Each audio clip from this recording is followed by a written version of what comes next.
Hello guys, in today's video I'm going to show you how to uninstall Riot Client. This tutorial will be quick and simple. Just make sure to subscribe to this channel and leave a like on this video if you will find this guide useful.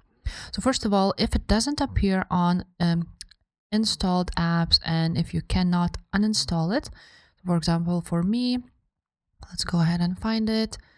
I can uninstall it through here, as you can see, Riot Client, and then you just click uninstall. If it doesn't appear here, then you will need to do some other things. So if you have it on your desktop, you want to find it and right click on it. And after that, you want to open file location right there. Now you will see it here. And once you will open this file location, you will have a Riot Client folder. So you want to go ahead and just delete Riot Client, just like so. As you can see, it is opened by some other program. So if that appears, you want to go to your task manager and close it.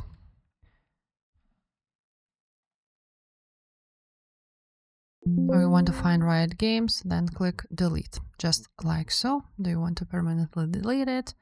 And just like so, you have deleted Riot Games folder. Now, what you want to do is go on search right there, write down run and open it up. From here, you want to go ahead and write down app data, just like so, click OK. And from here, you want to find Riot Games and delete all of the folders. So it should be somewhere on local. Go ahead and find it. Here it is. And you want to delete them also. And now you will also want to go on search and write down Riot. If you will find Riot, you want to open file location, just like so, and you will find it here. And again, you want to delete the app folder. So I'm just gonna go ahead and delete it from my desktop. And just like so, you delete all of the Riot Client and uninstall it. If this video was helpful, make sure to subscribe and I will see you next time. Bye.